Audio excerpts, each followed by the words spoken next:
Hello everyone, I am the Minute Kirby. Welcome to my channel, The Commander Tavern. The Commander Tavern is a channel dedicated to my favorite Magic the Gathering format.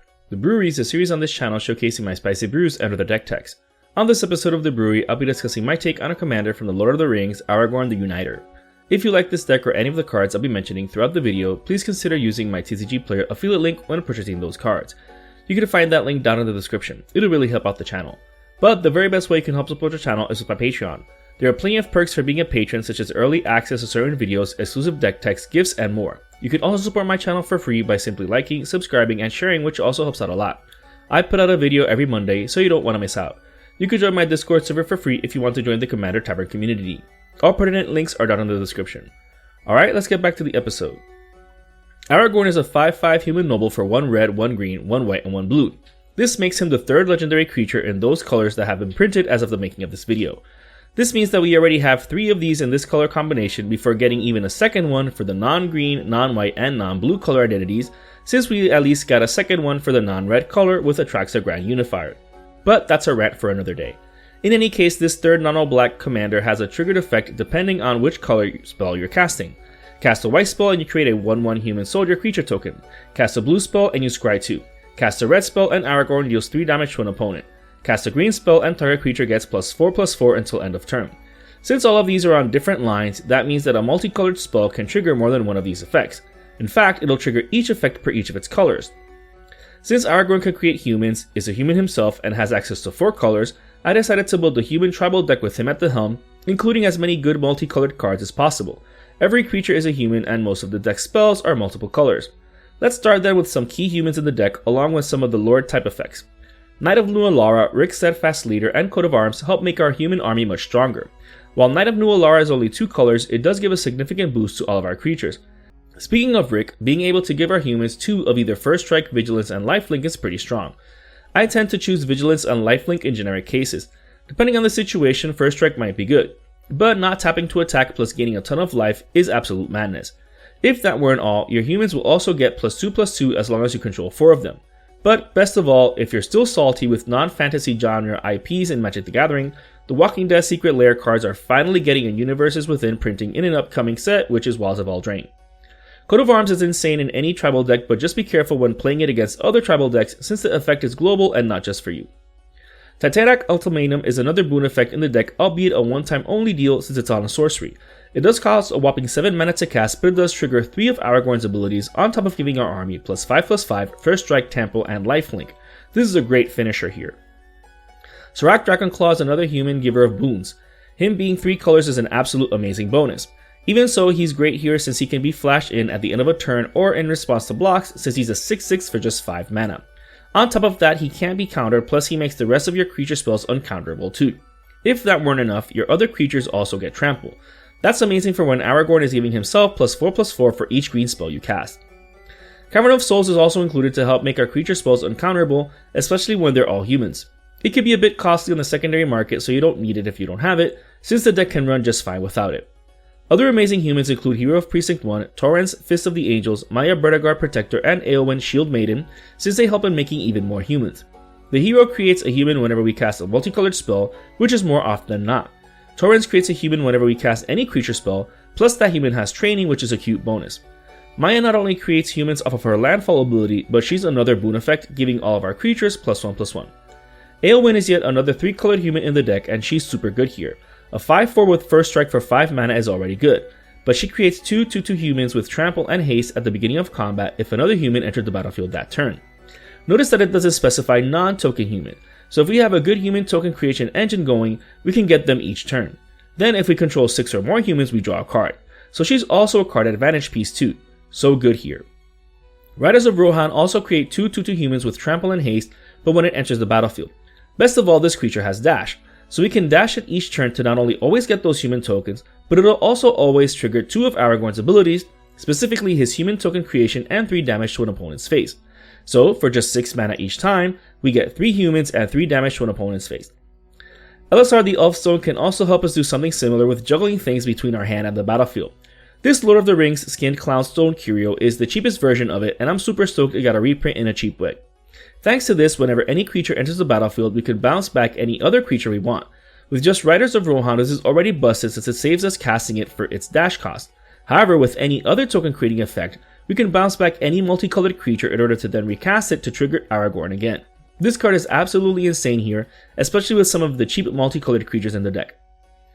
Molten Echoes and Reflections of Littlejohn can also create tokens, but they're copies of the creature triggering it. Obviously, we're choosing human for each enchantment. Molten Echoes also pairs amazingly well with Cloudstone Curio, since we can use the token created to bounce the original creature back to our hand. We get the hasty token copy, and we can later recast that creature to re-trigger Aragorn a bunch of times. Your imagination is the limit with how you use these enchantments in this deck, as well as Cloudstone Curio. 4th Erlingus has the potential of not only creating a ton of 2/2 humans with Trample and Haste, but whenever any creature we control deal combat damage to an opponent that turn, we become the Monarch. This is yet another way to get some card advantage if we manage to keep the Monarch for as long as possible. In any case, this spell is another amazing finisher if we have a lot of boon effects in play, making those hasty tokens even bigger.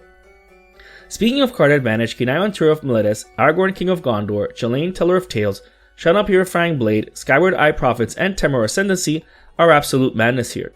Not only do all of these cards trigger Aragorn in no less than 3 different ways, but they all have some form of card advantage stapled onto them. The Kings, the original Mono-Black commander, might provide opponents with some advantage, but not as much as we get, since we get both the card draw and the land draw. Aragorn without the green is already good as a 4/4 with Vigilance and Lifelink for 4 mana, but we become the Monarch when he enters the battlefield.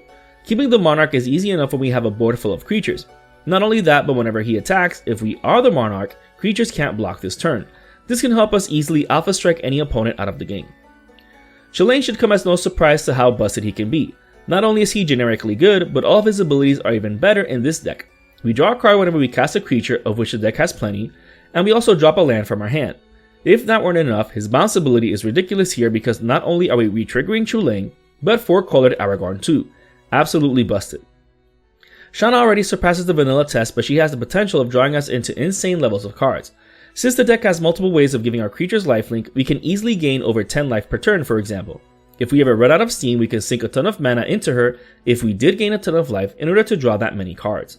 Skyward Eye Prophets might seem like a weird card and is quite costly at 6 mana. However, one of Aragorn's triggers is Scrying 2. So if we take advantage of that, we can use this creature to either drop a land onto the battlefield from the top of our library, or draw a card with the only drawback of our opponents knowing what we drew, all at instant speed. So we could do this at the end of the opponent's turn before ours. We can even attack with it and still have the effect since it has Vigilance. The Ascendancy is the only non-creature of these, but it's crazy here. Not only does it give all of our creatures haste, but it will also draw us a card with its Ferocious effect. That should be more than not, because even if we played a creature or a creature with less than 4 power, thanks to the multiple boon effects in the deck, it'll be 4 or more power more often than not, triggering the Ascendancy.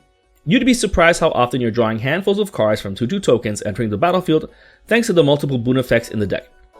Not to be outdone, Distant Melody, Kindred Discovery, Manamorphose, and Sphinx's Revelation are some more synergistic card draw effects in the deck. The first two are absolutely disgusting here considering how many humans we have and are creating, especially Kindred Discovery since it also triggers whenever we attack with a human. This enchantment draws us an insane amount of cards, especially since the creatures can be tokens. Manamorphose is not a card you usually see in Commander, but since it's both red and green, casting with Aragorn in play will give a creature +4/+4, deal 3 damage to an opponent, and draw us a card all while being essentially free since it rebates the mana spent on it in any combination of colors. Using this in response to combat damage is amazing since it's an instant speed way of giving Aragorn an extra 4 power while also dealing 3 to someone's face on top of drawing a card. So good. Sphinx's Revelation isn't really synergistic, but since it's 2-colored, we get some more advantage from it than just drawing X cards and gaining X life at instant speed, as if that in and of itself wasn't already good in Commander. Herald's Horn and Vanquisher's Banner don't trigger Aragorn, but are included anyways because of how good they are in tribal decks. Not only does the Horn reduce the generic cost of humans we cast, but we can potentially draw an extra card each upkeep if the top card is a human, making the most of Aragorn's Scry 2 ability. The Banner is yet another boon effect that's more of an amazing bonus since it also draws us a card per human spell we cast. As previously mentioned, when building the deck, I did want to try and maximize as many multicolored spells in it as possible. However, I didn't want to nerf the deck by making it a strict restriction. That's why the various colorless and monocolored cards in the deck are here, because they're absolutely amazing and worth a slot. That being said, this maximization of colors came in the form of interaction. Specifically, Bant Charm, Broker's Charm, Jeskai Charm, Naya Charm, Temur Charm, and Treva's Charm, to name a few. Each of these charms has an option that serves as removal, whether it blows up an enchantment, artifact, counters a spell, gets rid of a creature somehow, amongst others, etc. Some also have card draw effects on them, which is great because if it triggers Aragorn to scry 2, we can scry before the spell resolves, making the draw option even better. For me, these are the best spells in the deck because all the options are useful, so I suggest you pause the video to take a moment to read what all of them do, because your imagination is the limit to how these are used. Our Shards, Decimate, Doma's Veto, and Crystallization are some more multicolored responses in the deck, with our Shards being absolutely busted. If we're constantly creating creature tokens where we're constantly blowing up artifacts and enchantments, there comes a point where if left unanswered, we're keeping our opponent's board clear of artifacts and enchantments. Decimate and Davin's Veto are already good on their own, but even better if we control Aragorn. Same with Crystallization. What's best about this creature removal effect is that it only costs 2 mana but will trigger 3 of Aragorn's abilities because it's green, white, and blue regardless of how you paid for it. So good. Raise the Palisade is only 1 colored, but that's okay since they'll still trigger Aragorn. Plus it's too good to exclude. Granted, human is the most common creature type, but casting this will at the very least leave us with all of our creatures, while opponents will lose some of them, hopefully most of them, allowing us to go in for the game-ending Alpha Strike. Speaking of single-colored interaction, Beast Within, Generous Gift, Chaos Warp, and Cyclonic Rift are in the deck. They're absolutely amazing on their own and will still trigger Aragorn when cast, even if they only trigger one of his effects.